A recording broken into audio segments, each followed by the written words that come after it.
Hi friends, நான் உங்க CA நண்பு. Welcome to CA bros. நிறைய பேர் எக்ஸாம் முடிச்சுட்டு வந்து, அதாவது லா எக்ஸாம் முடிச்சுட்டு வந்து பர்சனலாக டெக்ஸ்ட் பண்ணிருந்தாங்க. ரொம்ப ஈஸியாக இருக்குது சார், நான் நிறைய அட்டன் பண்ணுறேன். சில பேர்லாம் வந்து பார்த்தீங்கன்னா 100 மார்க் அட்டன் பண்ணுறேன், எனக்கு வந்து ஒரு 70+, 80+ எக்ஸ்பெக்ட் பண்ணுறேன் அப்படின்னு சொல்லிட்டு நிறைய பேர் சொல்லிட்டாங்க.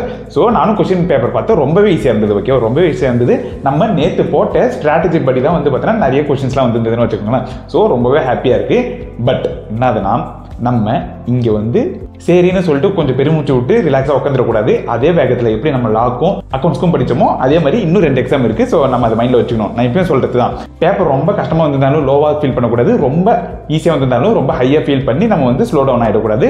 அதே ஃபேஸில் நம்ம வந்து ஓடிக்கினே இருக்கணும். ஓகே, ஸோ மேக்ஸ் எக்ஸாம் வரப்போது. மேக்ஸ் மேபி நிறைய பேருக்கு கஷ்டமாக இருக்கலாம். ஓகே, இவன் தான் 1 மார்க்காக இருந்தாலும் நிறைய ஃபார்முலா இருக்கும், நிறைய வந்து பார்த்தீங்கன்னா ஆன்சர் வந்து வராது அப்படின்னு சொல்லிட்டு நிறைய பேர் வந்து கஷ்டமாக ஃபீல் பண்ணுற பேப்பர் மேக்ஸ். ஸோ அந்த மேக்ஸுக்கு ஜஸ்ட் நம்ம என்ன ஸ்ட்ராட்டஜி பண்ணலாம், எது பண்ணனா நம்மளால ஜஸ்ட் ஒரு 60 மார்க் ஆச்சு அட்டன் பண்ண முடியும் ஈஸியா அப்படின்னு சொல்லிட்டு நம்ம பார்க்க போறோம். இப்போ மேக்ஸ்ல நான் ஒரு பெரிய எக்ஸ்பர்ட்டா இந்த மாதிரி நான் சொல்ல மாட்டேன். ஆல்ரெடி நம்ம சேனல்ல வந்து பாத்தீங்கன்னா அக்கௌண்ட்ஸ், எக்கனாமிக்ஸ் எல்லாம் அதெல்லாம் போட்டிருப்போம். பட் வந்து நான் மேக்ஸ் மட்டும் போட மாட்டேன். மேக்ஸ் எனக்கு வந்தாலும் பசங்களுக்கு சொல்லி தர அளவுக்கு வந்து கிளாரிட்டி, எக்ஸ்பர்டைஸ் இருக்கான்னு கேட்டேன்னா இல்லை. பட் இருந்தாலும் நான் இந்த வீடியோவில் என்ன சொல்ல போறேன்னா, இன்கேஸ் நான் வந்து மேக்ஸுக்கு படிக்கும் போது எப்படி படிப்பேன், நான் போய் எக்ஸாம் எழுதுறேன்னா நான் இந்த 1.5 டேஸை எப்படி யூட்டிலைஸ் பண்ணுவோம் அப்படின்னு சொல்லிட்டு நான் என்னோட பெர்ஸ்பெக்டிவ் வந்து தான் நான் சொல்ல போறேன். இது மேபி நீங்க ஒரு ஐடியாவா வச்சுக்கலாம்.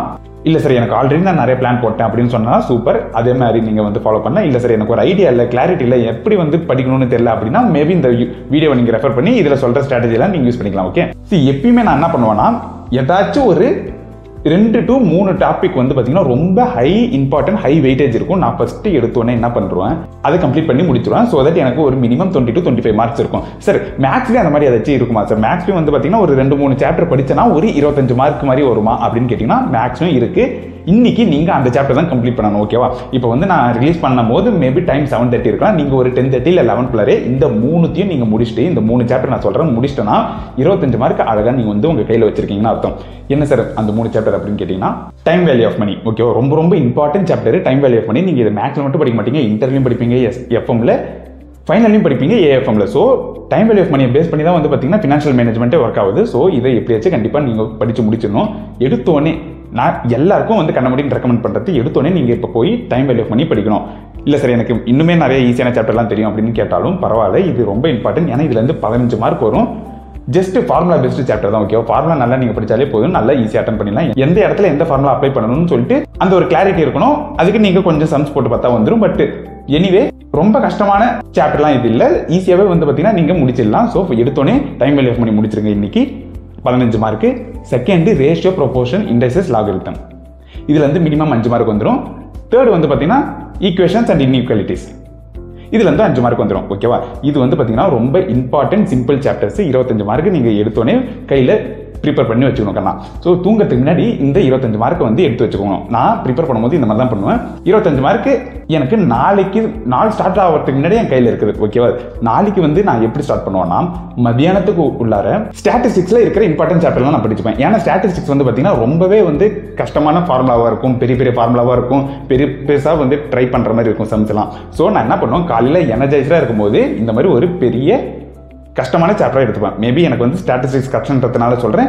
நீங்கள் என்ன பண்ணலாம்னா, உங்களுக்கு எது கஷ்டமோ அதை நீங்கள் காலையில் எடுத்து உட்காந்து முடிச்சிடலாம். ஓகேவா, நான் மதியத்துக்குள்ளார என்ன பண்ணுவேன்னா, ஸ்டாட்டிஸ்டிக்ஸில் ஒரு 3 to 4 இம்பார்ட்டன்ட் சாப்டர்ஸை எடுத்துருவேன், முடிச்சிருவேன். ஓகேவா, அதுலேருந்து எனக்கு 25 to 30 மார்க்ஸ் வரும்.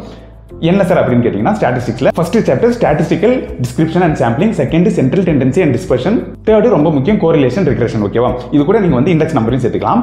ஸோ இந்த சாப்டர்ஸை முடிச்சாலே உங்களுக்கு ஒரு 25 to 30 மார்க், மினிமம் 25 வச்சுக்கலாமே. ஸோ 25 மார்க் வந்து உங்கள் கையில் இருக்கும். நம்ம நிறைய சாப்டர்ஸை படிக்கல, ரொம்ப இம்பார்ட்டன்ட் சாப்டர்ஸை படித்து ஒரு 50 மார்க் கையில் வச்சிருக்கோம். இன்னைக்கு வந்து பார்த்தீங்கன்னா டைம் வேல்யூ ஆஃப் மணி, அதுக்கப்புறம் ரேஷியோ, அதுக்கப்புறம் ஈக்குவேஷன். நாளைக்கு காலையில் ஃபர்ஸ்ட் ஹாஃப்குள்ளார ஸ்டாட்டிஸ்டிக்ஸ், கோரிலேஷன், ரிக்ரெஷன், அதுக்கப்புறம் central tendency, dispersion and sampling. ஓகேவா, ஸோ இதை எப்படியாச்சும் நான் வந்து நாளைக்கு மதியானம் சாப்பிட்றதுக்குள்ளார படிச்சு முடிச்சிருவேன். 50 மார்க் என் கையில் இருக்கும். இதை முடிச்சுட்டு அதுக்கப்புறம் சின்ன சின்னதாக நிறையா இருக்கும், அதை வந்து நான் கான்சென்ட்ரேட் பண்ணுவேன். For example permutation and combination, sets and sequences, அதுக்கப்புறம் ப்ராபபிலிட்டி இருக்கும், அதுக்கப்புறம் லாஜிக்கல் ரீசனிங். லாஜிக்கல் ரீசனிங்னா நான் நைட்டு தூங்கும் போது வந்து பார்ப்பேன். ஏன்னா அது ரொம்ப சிம்பிள், ரொம்ப லாஜிக்கலாக நம்ம மைண்ட் அப்ளை பண்ணுற மாதிரி இருக்கும். எதுவும் மனப்பாடம் பண்ணணும், ஃபார்முலாலாம் மனப்பாடம் பண்ணணும் அப்படின்னு இருக்காது. ஸோ இதெல்லாம் நான் என்ன பண்ணுவேன், இந்த மாதிரி சின்ன சின்ன சாப்டர்ஸ்லாம் செகண்ட் ஹாஃப் ஃபுல்லாக வந்து நான் கவர் பண்ணுறோம். ஓகே, ஸோ இந்த மாதிரி தான் எடுத்தோடனே நான் என்ன பண்ணுறேன், 50 மார்க் சாலிடாக கேரண்டீடாக வந்து பார்த்தீங்கன்னா வர மாதிரி நான் வந்து ப்ரிப்பேர் பண்ணுவேன். அதுக்கப்புறம் மற்றதெல்லாம் வந்து பார்த்தீங்கன்னா ஃபோக்கஸ் பண்ணுவேன். நாளைக்கு முடிவில் வந்து பார்த்தீங்கன்னா 100 மார்க்கும் எப்படியாச்சும் நான் வந்து கம்ப்ளீட் பண்ணுறோம். ஓகேவா? அடுத்த நாள் எக்ஸாம் நாளில் வந்து நான் படிக்கிற மாதிரியே வச்சுக்க மாட்டேன். எக்ஸாம் நாளில் நான் என்ன பண்ணுவேன்னா ஜஸ்ட் ஃபார்முலா, ஓகேவா, ஒன் அண்ட் ஒன்லி நான் எல்லா ஃபார்முலாவையும் ஒரு சம்மரி நோட்டு மாதிரி கிரியேட் பண்ணிட்டு அந்த ஃபார்முலா மட்டும் நான் பார்ப்பேன். கால்குலேட்டரில் வந்து பார்த்தீங்கன்னா கொஞ்சம் நல்ல ஸ்பீடாக போடணும் அப்படின்னு சொல்லிட்டு ஈஸியாக ஆல்ரெடி போட்ட சமயம் வந்து நான் என்ன பண்ணுவேன், கால்குலேட்டரை சால்வ் பண்ணி பார்ப்பேன். ஸோ தட் வந்து எனக்கு எக்ஸாமில் கால்குலேட்டர் யூஸ் பண்ணும்போது அந்த ஸ்பீடு வரும் அப்படின்னு சொல்லிட்டு. ஸோ இதுதான் வந்து இன்கேஸ் நான் எக்ஸாம் போகிறேன்னா என்னோட ஸ்ட்ராட்டஜியாக இருக்கும். இதை அப்படியே பிளைண்டாக ஃபாலோ பண்ணணும் அப்படின்லாம் இல்லை. உங்களுக்கு கிளாரிட்டி இருக்குன்னா சூப்பர், அதே மாதிரி ஃபாலோ பண்ணுங்க. சப்போஸ் எனக்கு வந்து ஐடியாவே இல்லை, ரொம்ப பயமா இருக்குதுன்னா அந்த மாதிரி பசங்களுக்காக நான் ஜஸ்ட் ஒரு ஐடியா கொடுக்கணுன்றதுக்காக இந்த வீடியோ போடுறேன். ஓகே, ஸோ லா பேப்பர் மேபி வந்து ஈஸியாக இருந்ததுனால மேக்ஸ் வந்து கொஞ்சம் கஷ்டப்படுத்துறதுக்கு சான்ஸ் இருக்கு. இதை நான் வந்து டிமோட்டிவேட் பண்றதுக்கு அப்படின்னா சொல்லல. எல்லா எக்ஸாமுக்கும் வந்து பார்த்தீங்கன்னா 100% இல்லை 200% கொடுக்கணும் சிஏல. ஸோ அவ்வளோதான் இந்த வீடியோ. கண்டிப்பாக வந்து பிடிச்சிருக்கும்னு நினைக்கிறேன். பிடிச்சிருந்தா லைக் பண்ணுங்க, ஷேர் பண்ணுங்க. இதே மாதிரி நிறைய வீடியோஸ் வரணும் அப்படின்னா சிஏ ப்ரோஸ் சேனலுக்கு சப்ஸ்கிரைப் பண்ணிக்கோங்க. அடுத்த வீடியோவில் சந்திப்போம். Bye by.